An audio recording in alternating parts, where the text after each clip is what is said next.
Selamat siang, pagi menjelang siang, Bapak Ibu. Haleluya. Amin. Ya, ada firman berkata, lalu duduklah Yesus dan mulai mengajar. Saya bukan Tuhan Yesus, saya hanya mengutip ya. Oke, nama saya Purnama Setiawan. Nah itu fotonya ya. Itu istri saya, nah ini di depan dengan anak. Bisa ditebak tuh di momen apa fotonya ya. Saya di ibadah biasa di Abba Love Industry, di ibadah yang keempat. Bertobat di Abba Love ini sudah sejak lama ya, sejak SMA. Udah tua banget rasanya ya, jadi ya. Oke, mari kita berdoa. Tuhan Yesus, terima kasih untuk kemurahan Tuhan pada pagi hari ini. Kami siap mendengarkan firman Tuhan. Biarlah Roh Kudus yang mengajar kami, menolong kami, menemplak kami atas setiap dosa kami, menyadarkan kami akan kebenaran dan penghakiman kekal. Di dalam nama Tuhan Yesus kami berdoa, haleluya, amin. Judul firman Tuhan adalah orang yang telah menunjukkan belas kasihan kepadanya. Saya adalah Ketua Pelaksana Yayasan Bina Mandiri Indonesia, yayasan yang dibentuk oleh para penatua Abba Love tahun 1998 pasca kerusuhan Mei. Ya. Bidangnya itu untuk pelayanan sosial. Hari ini kami berfokus pada penyelenggaraan PAUD di masyarakat prasejahtera, yaitu di masyarakat kumuh. Ada 5 sekolah kami di Jakarta, tapi kami juga bermitra dengan banyak sekali PAUD di daerah, terutama di Sumba Timur. Ada beberapa program yang kami lakukan untuk di sana, untuk anak-anak. Nah, oleh sebab itu saya ajak Bapak Ibu untuk mengunjungi 5 sekolah Yayasan Bina Mandiri ini. Ya, jangan khawatir, semuanya virtual. Nggak ngos-ngosan kita untuk jalan, ya semua sudah tersaji dalam video. Yo, silakan.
Anak-anak itu ceria ya kan?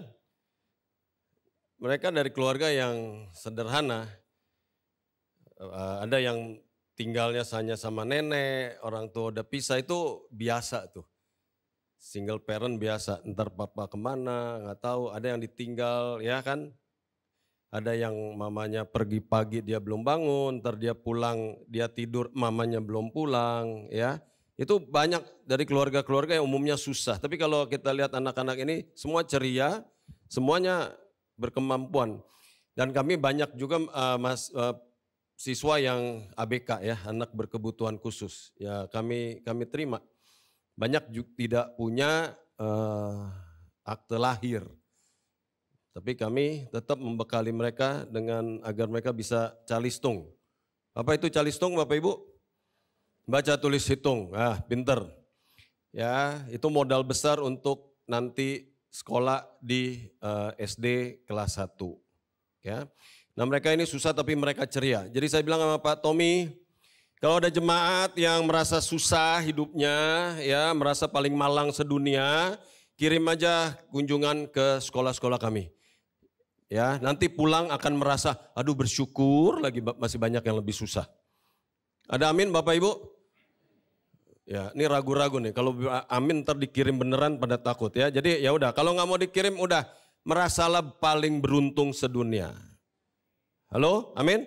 Ya, Bapak Ibu itu sangat diberkati Tuhan. Sudah tinggal di dalam Tuhan. Apalagi? Ya enggak? Di sini masih makan sehari 3 kali kan? Bisa juga 5 kali kalau mau. Betul enggak? Malah banyak yang diet-diet juga nih. Dari wajahnya, wajah diet kan kelihatan. Tapi mereka makan juga susah. Tapi mereka bersemangat. Oke. Nah, ayat firman Tuhan hari ini itu adalah Lukas 6 ayat 36. Hendaklah kamu murah hati sama seperti Bapakmu adalah murah hati. Ayat lain yang saya temukan adalah jika memang kamu mengerti maksud firman ini, yang kukendaki ialah belas kasihan. Jadi Bapak kita adalah murah hati. Tuhan kita juga belas kasihan. Kalau dia menghendaki belas kasihan, dia adalah belas kasihan. Kalau kita baca, Yesus seringkali tergerak oleh belas kasihan. Nah, jadi murah hati dan belas kasihan itu seiringan, satu paket. Bukan hanya sekedar belas kasih. Kita seringkali melihat orang yang susah, betul nggak?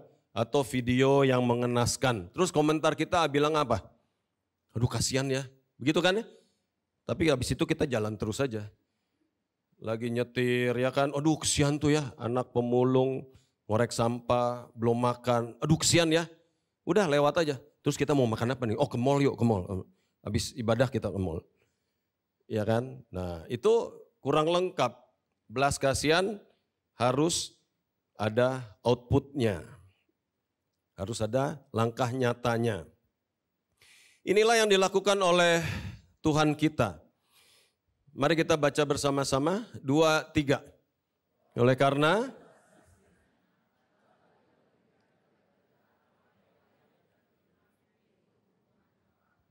dan oleh kemurahan hatinya Allah Nah, ini. Ya. Jadi Allah sudah memberikan contohnya dan kita sudah menerimanya, sudah mengalaminya. Oleh karena belas kasihnya, Allah tidak memberi kepada kita yang seharusnya kita terima. Apa yang seharusnya kita terima sebagai orang berdosa? Hukuman kekal. Tapi Allah enggak kasih itu. Malah sebaliknya, oleh karena kemurahan hatinya, Allah memberikan kepada kita apa yang tidak layak kita terima. Enggak layak. Apa itu? Hidup kekal bersama dengan Allah. Jadi tidak ada seorang pun yang sombong di tempat ini karena dia ya luput dari hukuman kekal hanya karena belas kasih Allah aja. Tapi kita beroleh hidup yang kekal karena semata-mata anugerah Tuhan. Kita tidak layak, tapi dia berikan. Ya, amin Bapak Ibu. Ini harus menjadi selalu pegangan kita. Mari sekarang kita lihat firman Tuhan, orang Samaria yang baik hati. Siapa yang pernah membaca atau mendengar orang Samaria baik hati? Oke, enggak angkat tangan. Kalau orang cakung baik hati? Mungkin ini lebih banyak. Ya. Ini bukan perumpamaan ya Bapak Ibu, tapi kemungkinan besar ini adalah kejadian nyata di masa Yesus bicara itu kepada orang Farisi, kepada ahli Taurat yang menguji dia. Oke, mari kita baca ya Lukas 10 ayat 29. Tetapi untuk membenarkan dirinya orang itu, ahli Taurat tadi berkata kepada Yesus, siapa sesamaku manusia? Sebuah pertanyaan yang meminta definisi. Jawab Yesus, adalah seorang yang turun dari Yerusalem ke Yeriko. Ia jatuh ke tangan penyamun yang bukan saja merampoknya habis-habisan, tapi juga memukulnya. Dan yang sesudah itu pergi meninggalkannya setengah mati.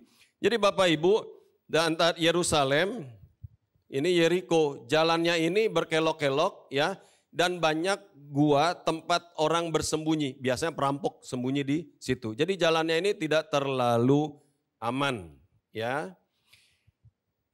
Ada perampok, kemudian dia merampok, ada orang Yahudi lewat, dirampok apa? Habisan. Nggak cukup di situ, dia memukulnya, sudah itu pergi meninggalkannya setengah mati. Ini jahat banget ya. Orang kalau udah dirampok habis-habisan itu ya udahlah cukup lah ya, tinggalkan ini. Tapi masih dipukul sampai setengah mati. Kebetulan ayat 31, seorang imam turun melalui jalan itu. Ia melihat orang itu tetapi ia melewatinya dari seberang jalan. Kemungkinan imam ini dari Yerusalem pulang ke Yeriko. Yerusalem dia bertugas melayani selama seminggu karena imam itu giliran. Banyak kaum imam tinggal di Yeriko. Selesai bertugas pelayanan, capek, lelah, mau cepet-cepet nyampe. Dia lewat situ, dia nggak menolong. Seorang imam.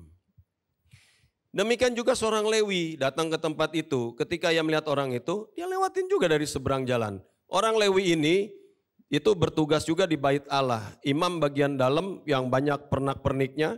Seperti sekarang nih I.O. ya segala macam. Itu orang Lewi. Juga habis bertugas. Juga pulang. Oke. Nah dia menyeberangnya dari seberang jalan. Itu orang Yahudi. Imam dan orang Lewi orang Yahudi, korban juga orang Yahudi.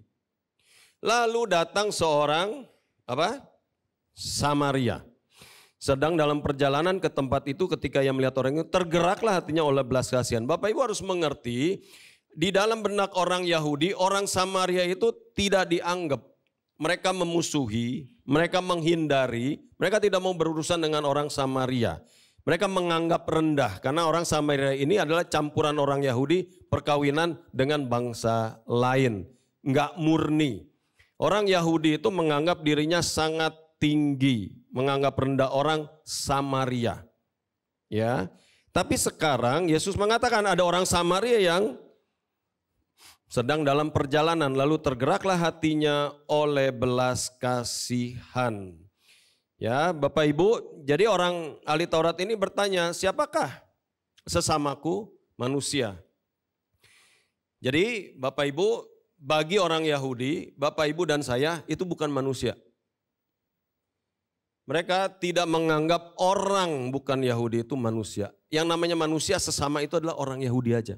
Jadi dalam benak mereka, orang di luar bukan Yahudi itu bukan sesamanya. Nah, jadi kalau pertanyaan, siapa sesamaku manusia? Berarti standarnya adalah standar saya.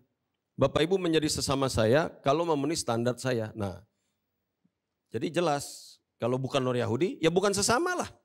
Itu dalam benak mereka. Ya. Ia pergi kepadanya lalu membalut lukanya sesudah ia menyiraminya dengan minyak dan anggur.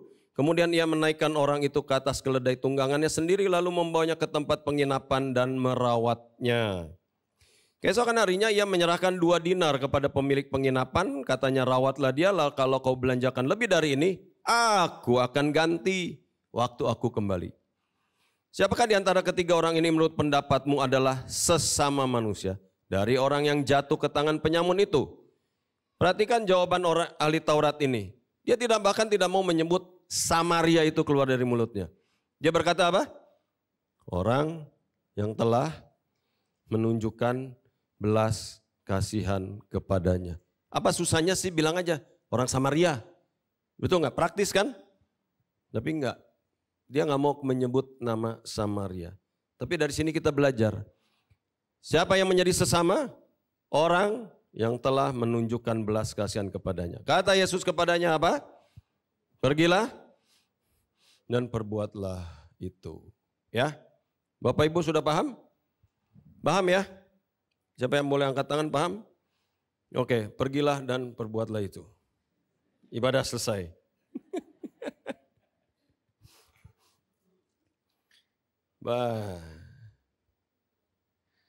Bapak Ibu mari kita bedah ya.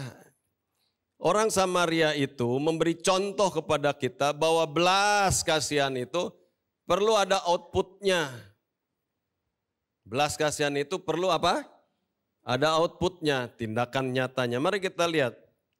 Ayat 33 ya, tergerak hatinya oleh belas kasihan. Sama, dalam berapa banyak hal kita juga, saya samalah sama orang Samaria itu. Saya juga tergerak oleh belas kasihan. Tapi yang membedakannya, mari kita lihat. Ia pergi kepadanya. Nah, orang Samaria itu setelah ada tergerak oleh belas kasihan, dia pergi kepadanya, dia menghampiri si korban. Apa yang dibayar oleh orang Samaria ini? Resiko hidupnya. Kenapa? Salah satu alasan orang Lewi dan orang imam tadi tidak menolong, ada kemungkinan begini.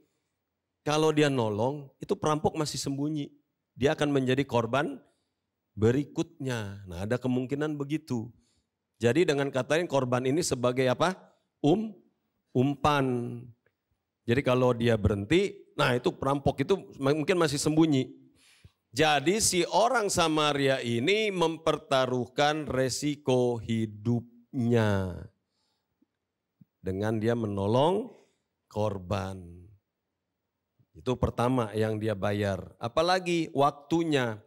Ingat ya, orang Samaria itu juga sedang dalam perjalanan yang tentu saja penting. Kalau nggak penting, dia tidak akan mengambil resiko melalui jalan berkelok dengan resiko dirampok.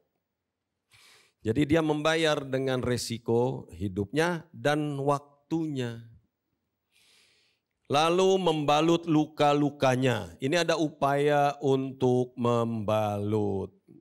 Bapak Ibu pernah punya pengalaman membalut luka? Mungkin habis kepotong ya berdarah, balut luka. Itu juga mungkin salah-salah kali ya, betul enggak? Membalut luka orang yang dipukul setengah mati. Nah kira-kira lebih susah apa enggak? Susah ya, jadi mungkin perlu lama. Ini maklum kan bukan perawat juga nih saya pikir orang Samaria ini. Jadi ada upayanya. Sesudah ia menyirami pakai upaya juga dengan minyak dan anggur. Anggur untuk membersihkan lukanya, minyak untuk meredakan sakitnya. Itu. Tapi kan anggur buat dia minum. berarti dia miliknya, persediaannya dia berikan kepada si korban, milik pribadi. Mungkin nanti perjalanan ke berikutnya anggurnya udah habis. Ya, mungkin dia kasih minum sedikit, tapi kan anggurnya digunakan untuk membersihkan lukanya yang saya yakin di seluruh tubuh si korban. Kemudian dia menaikkan orang itu. Pernah gotong orang, satu orang tuh berat loh, betul nggak? Kalau beras di sini rata-rata berat berapa? 50 kilo. Nah coba aja gotong 50 kilo. Tapi nggak tahu orang Yahudi mungkin bobotnya lebih berat lagi. Dia butuh tenaga pribadinya sendiri ke atas keledai tunggangannya. Nah zaman sekarang keledai ya naik mobil atau naik motor lah ya, betul? Ini bicara apa? Kenikmatannya, fasilitasnya. Dia sebelumnya jalan naik keledai. Setelah orang Yahudi itu naik keledainya, dia naik apa? Dia jalan kaki. Masa dia naik keledai juga? Kesian dong keledainya, 2 orang penunggang. Jadi dia jalan kaki. Kenikmatannya berkurang. Kenikmatannya dia berikan kepada si korban. Lalu membawanya ke tempat penginapan. Aturan dia bisa nginep enak-enak, tidur di atas kasur. Sekarang dia korban yang tidur di atas kasurnya. Dia tidur di mana? Apakah dia akan sewa kamar sebelah? Enggak, kenapa? Karena dia merawatnya. Kalau merawat kan di kamar, enggak mungkin kamar, jadi samping. Jadi tidurnya di mana? Kemungkinan di lantai. Saya rasa enggak mungkin lah korban tidur di lantai, dia tidur di atas bed, rasanya sih enggak begitu. Ya kan, lebih masuk akal dia di lantai. Dia mengorbankan kenikmatannya dan merawat waktunya. Kalau kita jadi orang Samaria, malam-malam kita tinggal di korban. Jadi nggak perlu ke ayat berikutnya. Keesokan harinya ia menyerahkan 2 dinar. Uang untuk apa? Uang pribadi, penghasilannya kepada pemilik penginapan. Katanya rawatlah dia, jika kau belanjakan lebih dari itu, aku akan menggantinya waktu aku kembali. Gitu. Nggak cukup dia rawat, dia bayar 2 dinar. Ya kan? Kalau kita mau menghindari 2 dinar gimana? Malam-malam kita pergi, kita tinggalin. Nah jadi kan jadi penginap, yang punya penginapan yang mesti rawat. Dia tinggalin. Kemungkinan besar si pemilik penginapan itu sudah mengenal dia. Mungkin dia sudah beberapa kali. Karena dia memberikan komitmennya. Bapak Ibu ternyata banyak ya. Banyak yang harus dilakukan oleh orang Samaria yang baik hati. Masih mau menjadi orang Samaria baik hati? Haleluya. Nggak ada terlalu happy-happy nih wajahnya, ya kan? Beberapa wajah mengatakan salibkan dia, salibkan dia. Atau ya kita jadi orang Samaria yang nggak begitu baik hati lah. Ternyata belas kasihan di sini, tapi harus keluar lewat murah hati, ya. Oke, nah itu tadi barusan pembukaan selesai. Nah sekarang masuk ke isi khotbah. Ini isinya. Prinsip hidup orang Kristen. Oke, haleluya. Coba duduknya jangan nyender, maju sedikit. Oke, ya. Jangan nyender, maju sedikit. Oke, tarik napas dalam-dalam. Ya, lambaikan tangan kepada saya. Oke, senyum, beri senyum kepada saya. Oke, ya, angkat tangannya begini. Oke, terus angkat 15 menit. Ini prinsipnya ya. Oke, angkat, ikut ya. Menyembah Allah, mengasihi orang. Kalau mengasihi kan berarti tangan ini ya, buka ya, kanan. Mengasihi orang, menggunakan uang. Oke, sekali lagi ikut ya. Menyembah Allah, mengasihi orang, menggunakan uang. Lebih cepat. Menyembah Allah, mengasihi orang, menggunakan uang. Menyembah Allah, mengasihi orang, menggunakan uang. Mengasihi orang,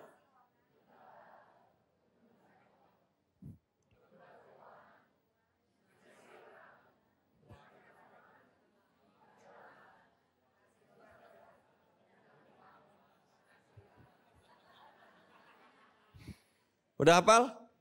Oke, sekarang ke sebelahnya. Teman, katakan ke sebelahnya, jangan ada sebelahnya. Ayo praktek.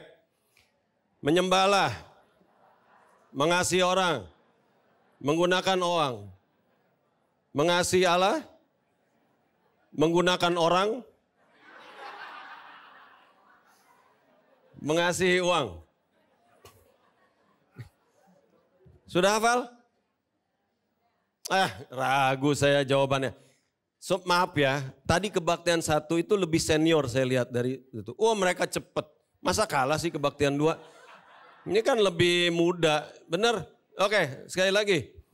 1, 2, 3.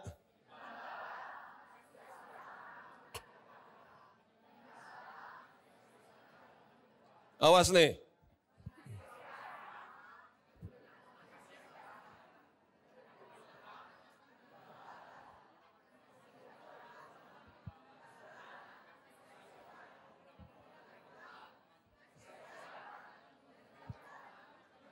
Haleluya, ya beri tepuk tangan buat saudara, pinter-pinter.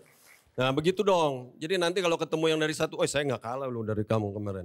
Ya, semua khotbahnya bisa dilupakan asal yang ini jangan dilupakan. Ya, jadi sampai besok nih di komsel apa begini-begini semua ya, jangan lupa. Nah, mudah nggak? Persoalannya ada di sini. Tantangan kita sehari-hari adalah apa? Menyembah uang, mengasihi diri sendiri, menggunakan uang, menggunakan orang atau Allah. Bapak Ibu, tantangan setiap hari adalah menyembah uang. Di kitab Injil satu-satunya dengan siapa atau dengan apa Allah membandingkan dirinya adalah dengan mamon. Atau uang, singkatnya gampangnya. Uang. Jadi Allah sudah memperingatkan, kamu mestinya menyembah aku, menyembah Allah, tapi kita menyembah uang. Ya, itu godaannya, tantangannya setiap hari. Menyembah uang menjadi yang utama dan berhala-berhala yang lain. Kemudian mengasihi diri sendiri, bukan mengasihi orang. Bapak Ibu gampang saja ya. Apa sih motivasi kita? Kalau kita peres intinya, dapatkan intinya, maka motivasi orang itu hanya 2 aja sebenarnya, termasuk orang Kristen. 1, mendapatkan untung, hal-hal yang positif. 2, menghindari rugi. Menghindari hal-hal yang negatif. Coba renungkan sebentar. Pasti itu. Motivasinya mendapatkan untung, bukan sekedar laba untuk kerja perusahaan ya, atau dagang, bukan. Tapi untung, semua hal yang positif yang kita inginkan. Kita ingin kehidupan kita baik, semuanya sejahtera, selamat, betul nggak? Tiap tahun naik gaji, kalau bisa tiap bulan naik gaji terus, begitu kan? Ya, semua hal yang positif dan itu yang kita doakan. Betul? Tapi kita mendoakan apa? Supaya tidak terhindar dari rugi. Apa itu rugi? Semua keadaan yang tidak enak. Supaya selamat, tidak celaka, tidak sakit, semua perjalanan mulus-mulus, betul nggak? Ya, itu kita hindarkan. Tapi kita maunya mendapat yang untung. Gitu. Semuanya kan begitu. Itu kalau diperes, itu aja.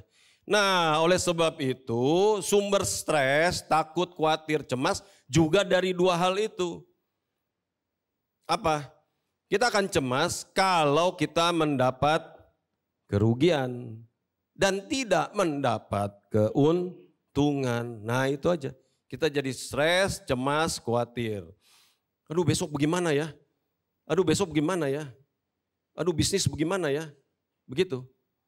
Karena kita tidak mau mendapatkan rugi.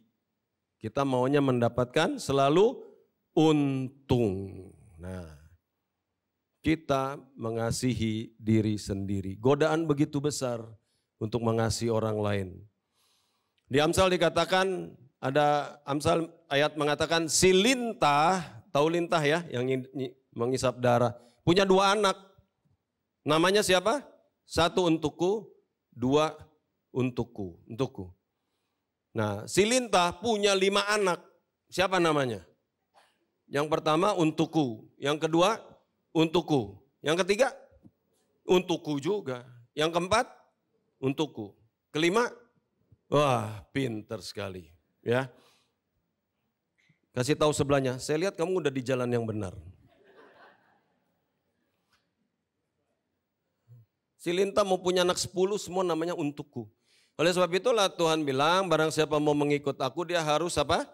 Menyangkal diri, memikul salib setiap hari. Itu karena godaan mengasihi diri sendiri begitu besar. Berikutnya menggunakan orang. Wah, memakai orang atau memakai Allah. Bapak Ibu, suatu hari ada teman saya yang kita cari bantuan untuk seorang pemuda. Dia bekerja di rumah makan, dia ingin kuliah ke pulau yang lain. Tapi di situ dia terikat. Dia kerja di rumah makan, gajinya nggak dibayar, ya. Tapi kalau minta dibayar, dikasih sedikit-sedikit. Jadi gajinya ditahan terus. Ditunggak bulan 1, bulan 2, bulan 3. Bulan 4 dikasih. Tapi 1 bulan, 1, 2, 3-nya tetap ditunggak. Nggak bergerak, nggak bisa. Karena kalau keluar ya hilang. Tapi anak ini mau keluar untuk kuliah. Akhirnya kita berhasil untuk keluarkan. Itu namanya menggunakan orang. Enggak boleh begitu. Itu mengeksploitasi sesama, itu perbudakan. Seorang teman saya itu punya beberapa teman misionaris di Kamboja. Nah, sekarang berita Kamboja itu lagi ini kan ya. Bukan ginjalnya, tapi banyak orang yang bekerja di bawah perbudakan menjadi scammer. Jadi Bapak Ibu bila ada iklan kerja di sana, nggak perlu ijazah, gaji gede, jangan melamar. Nanti begitu datang di sana ya, ini nyata ya, ini misionaris yang di sana yang menceritakan. Bapak Ibu langsung ditodong, masuk, paspor disita, langsung diangkut ke perbatasan. Entah dengan Myanmar atau dengan Vietnam, di perbatasan mereka beroperasi. Ngapain di situ? Bapak Ibu harus menjadi scammer, tipu orang, dirantai kerjanya, dan harus mencapai target nipu. Bila kurang Bapak Ibu disiksa, bila lebih dapat bonus, bila kurang Bapak Ibu disiksa, dipukul, digebuk. Tuh, itu namanya perbudakan. Nyata itu hari-hari ini menggunakan orang. Contoh lain menggunakan orang. Seorang guru YBM selesai dia pindah ke tempat baru ya karena dia diangkat jadi guru ASN jadi guru di satu tempat yang kecamatan begitulah. Di situ ada dia mengajar. Murid-muridnya ada penduduk asli, ada pendatang. Rata-rata pendatang ini kaya, kenapa? Karena banyak kan orang tuanya ini jadi rentenir. Kristen ke gereja tapi jadi rentenir. Apa itu rentenir? Dia kasih pinjam bunga yang sangat tinggi, melampaui kewajaran. Ya, sebelum ada pinjol itu ya rentenir udah banyak beroperasi. Sangat menyiksa, banyak uangnya tapi ini. Nah, firman Tuhan di kitab Ulangan mengatakan apa? Jangan makan riba dari saudaramu.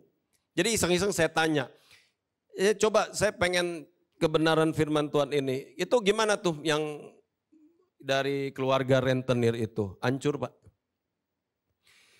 Rata-rata yang murid dari keluarga rentenir ini bermasalah di sekolah, orang tuanya bermasalah. Enggak heran, firman Tuhan bilang jangan makan riba orang. Anda tidak mendapatkan berkat itu, kebanyakan orang mengutuki. Ya, itu namanya menggunakan orang. Sekarang menggunakan Allah. Nah ini, Bapak Ibu, bisa nggak kita menggunakan Allah, memakai Allah? Sangat bisa. Allah kita ini, Tuhan Yesus ajaib, disamakan dengan jin Aladin.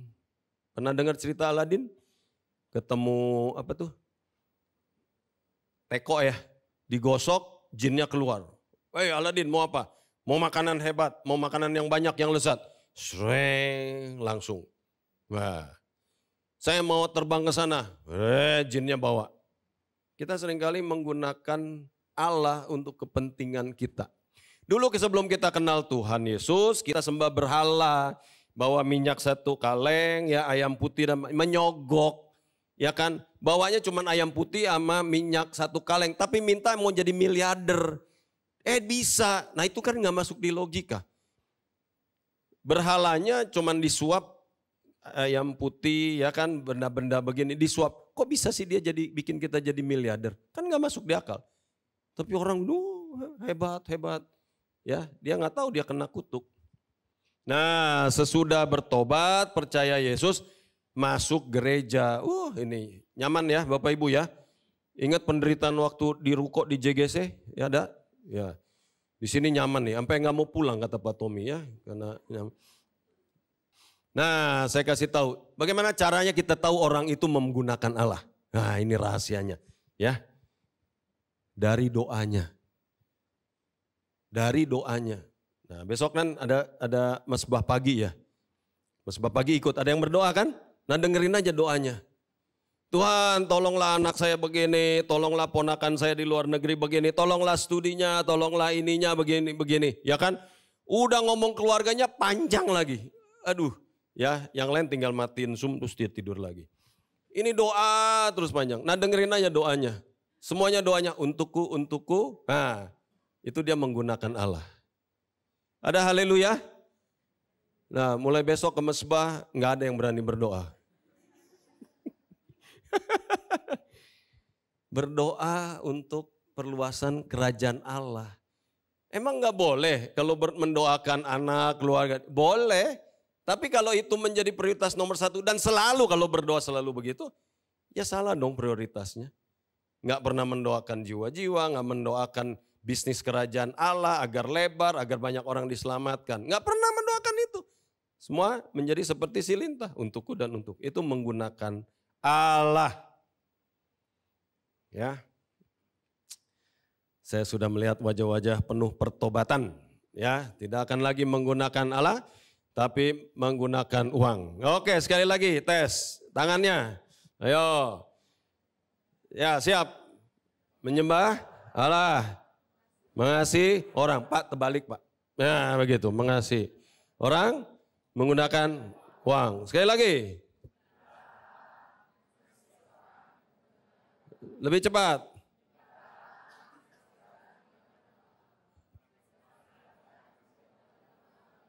Oke, haleluya. Tepuk-tepuk sebelahnya. Anda hebat sekali. Tadi ada ibu-ibu di kebaktian pagi yang lebih cerdas. Dia langsung Allah, orang, uang. Dia nggak sebut tuh menyembah menggunakannya. Jadi selalu cepat dia. Wah hebat. Nah, sekarang bagaimana dengan kita? Oke. Jadi bagaimana kita? Kita tidak setiap kita dikaruniai kepintaran bicara, menginjil ya kan? Seperti tadi kayak saya ya. Aduh, lihat tongkrongannya saya udah takut. Bagaimana saya mau menginjil? Tapi lewat belas kasihan yang ditunjukkan itu alat yang efektif untuk menjangkau mereka. Menebarkan kasih. Amin Bapak Ibu. Ya sekali lagi coba tes tangannya. Masih hafal nggak nih? Apa? Menyembah Allah.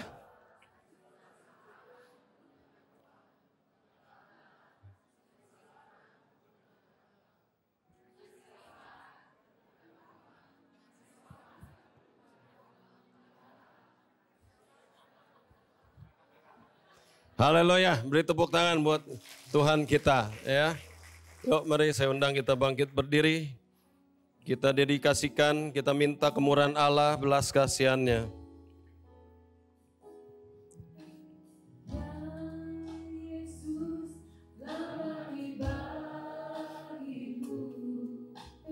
Ya Tuhan, selamatkan jiwaku. Tidak sembahku dapat ku balas kasih-Nya.